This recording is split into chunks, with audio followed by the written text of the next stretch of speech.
অনেক প্রতিকূলতার পর সর্বশেষে লেবু গাছে গুটি দানা বেঁধেছে। এখন এদের পুষ্টির প্রয়োজন, এখন এদের খাদ্যের প্রয়োজন।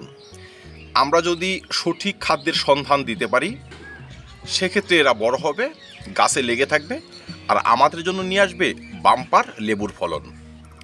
লেবু গাছে যখন গুটি বাঁধে তখন কিন্তু বেশ কয়েকটি স্প্রে করতে হয় গুটির সুস্থতা, গাছের সুস্থতা এবং গুটিকে গাছে ধরে রাখার জন্য। আজকের ভিডিওতে থাকবে এমন একটি খাদ্যের সন্ধান যে খাদ্য গুটিকে ধরে রাখবে, এমন একটি স্প্রে যে স্প্রের মাধ্যমে গাছ থাকবে নিরোগ, গাছে গুটি লেগে থাকবে আঠার মতো। তো চলুন ভিডিওটি কন্টিনিউ করা যাক। দর্শক, এখনকার খাবারগুলো কিন্তু এই সমস্ত গুটির পুষ্টতা নিয়ন্ত্রণ করবে, তাই আমাদের খাবার পারফেক্ট হতে হবে।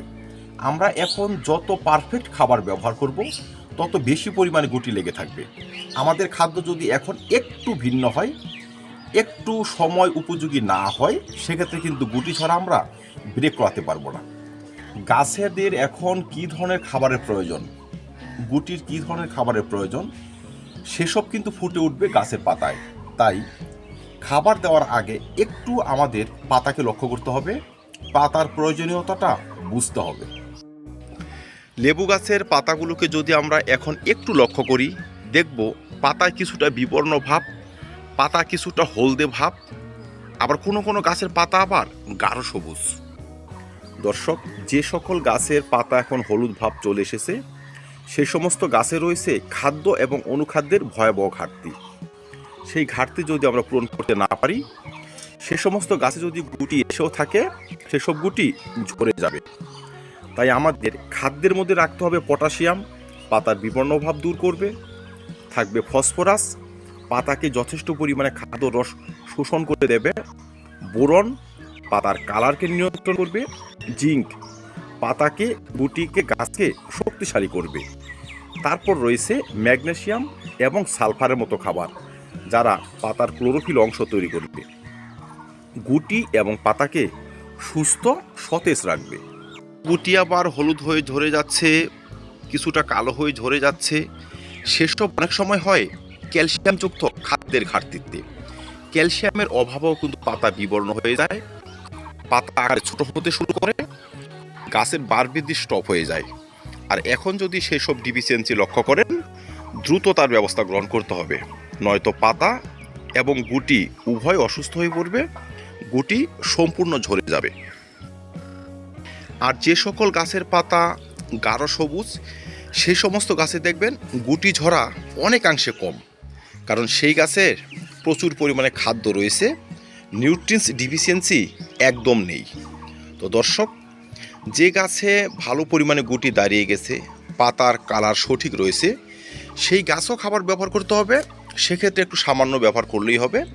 কিন্তু যেই গাছের পাতা কিছুটা হলুদ ভাব হয়ে এসেছে, সাদা ভাব রয়েছে, ক্লোরোসিসের আক্রান্ত মনে হচ্ছে, সেই গাছের পরিচর্যা দ্রুত সারতে হবে।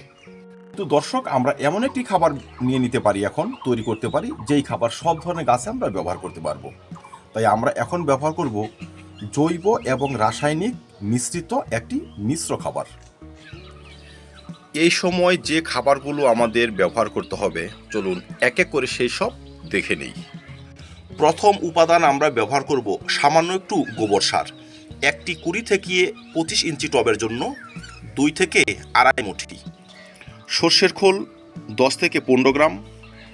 হাড় গরু ব্যবহার করতে হবে 15 থেকে 20 গ্রাম।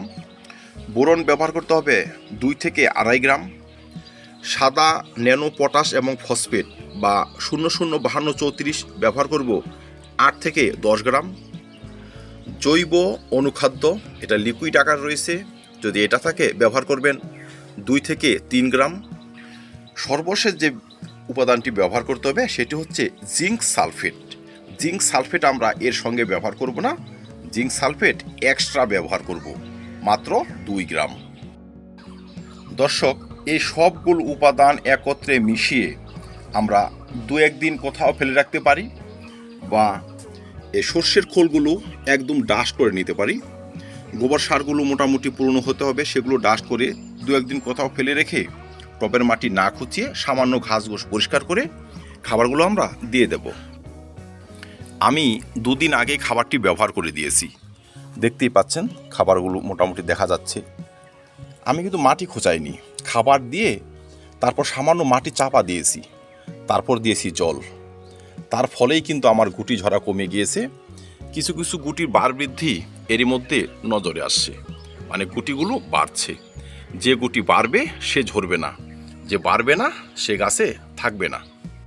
মিশ্র খাবার ব্যবহারের পরই কিন্তু আমাদের জিঙ্ক ব্যবহার করতে হবে।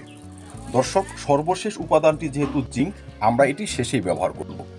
আজকে হয়তো আপনি মিশ্র খাবারগুলো মাটিতে দিয়ে দিলেন, ঠিক 3-4 দিন পর আপনি 1 লিটার জলে 2 গ্রাম জিঙ্ক গুলে মাটিতে দিয়ে দিন, বা 1.5 লিটার জলে গুলে দিয়ে দিন। এই খাবারগুলো আমরা 20-25 দিন পর ব্যবহার করব। এই জিঙ্কও কিন্তু 20-25 দিন পর আরেকবার ব্যবহার করব।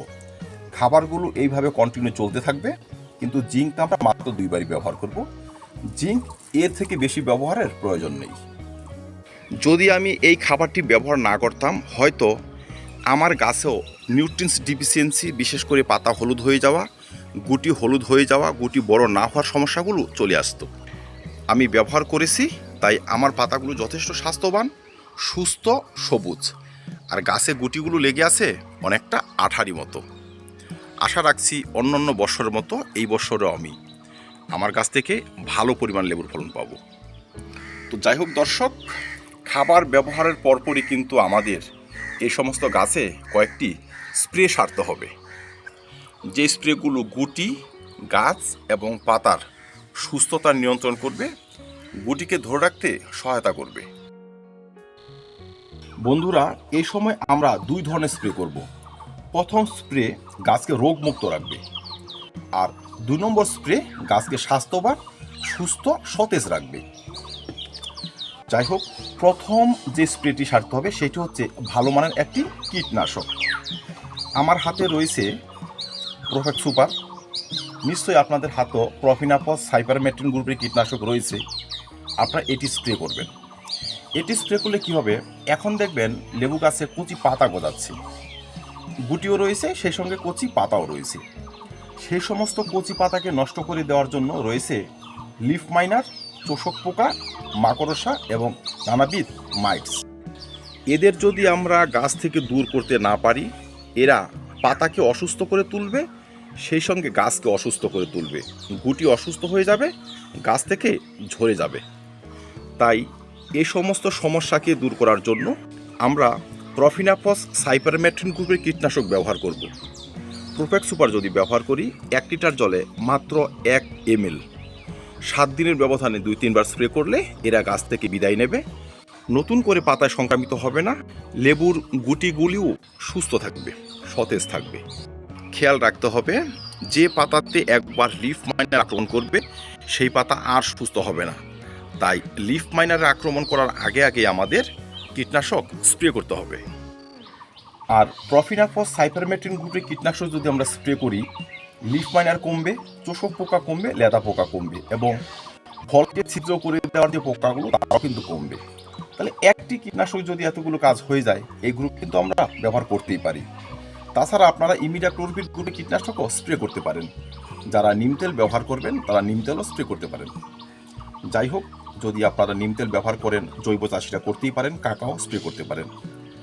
অন্য সময় যে ডোজটি আপনারা ব্যবহার করবেন এই সময় একটু কম হবে, কারণ গাছে কচি ফল রয়েছে, কচি পাতা রয়েছে। দ্বিতীয় স্প্রেটি হবে ভালো মানের একটি ছত্রাকনাশক।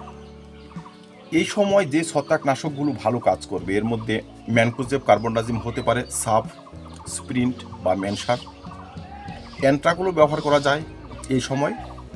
কিন্তু আমি এই সময় এমিস্টার টপ 1টি ডোজ ব্যবহার করব। তার কারণ এমিস্টার টপ এমন একটি ছত্রাকনাশক যে ফল পচা রোধ করতে পারে, পাতা পচা রোধ করতে পারে, সব ধরনের ছত্রাক কিন্তু গাছ থেকে দূর করতে পারে। প্রথম ডোজটি যদি আমি এমিস্টার টপ ব্যবহার করি, দ্বিতীয় ডোজটি আমি ম্যানকোজেব, কার্বনডাজিম বা অ্যান্ট্রাকোলও ব্যবহার করতে পারব। আজকে ধরুন প্রফিনাফস সাইপারমেথ্রিন গ্রুপের কীটনাশক সন্ধ্যার সময় ব্যবহার করলেন, 2 দিন পর এমিস্টার টপ ব্যবহার করে দেবেন। 1 সপ্তাহের ব্যবধানে 2 বার কীটনাশক, আর 10 দিনের ব্যবধানে 2 বার এমিস্টার টপ বা এমিস্টার টপ এবং যে কোনো ম্যানকোজেব গ্রুপের ছত্রাকনাশক ব্যবহার করে দিলে আমাদের গাছের গুটি ঝরা, পোকা এবং ছত্রাকের আক্রমণে গুটি নষ্ট হয়ে যাওয়া সেসব কিন্তু আসবে না। গুটি এবং পাতা গাছ উভয়ই সুস্থ থাকবে। দ্বিতীয় উপাদান দুটো হচ্ছে ভালো মানের একটি অনুখাদ্য। দর্শক, আমি বায়োভিটা এক্স ব্যবহার করব। এটি একটি জৈব ভিটামিন, তার রেজাল্ট ভালো। যদি আপনাদের হাতের কাছে থাকে অবশ্যই ব্যবহার করবেন, নয়তো মোমিন পাউডার, অ্যাগ্রোমিন গোল্ড বা আপনাদের চয়েসফুল ব্র্যান্ড অবশ্যই ব্যবহার করতে পারবেন। আমি ব্যবহার করব 1.5 ml বায়োভিটা এক্স, সেই সঙ্গে বোরন 20% 1.5 গ্রাম। দুটো উপাদান 1 লিটার জলে গুলে কীটনাশক ছত্রাকনাশক ব্যবহার করার 2 দিন পর ব্যবহার করে দিব। দর্শক, আমাদের যত্ন যত পারফেক্ট হবে, গাছ তত সুস্থ থাকবে, তত পরিমাণে গুটিকে দাঁড় করিয়ে রাখবে।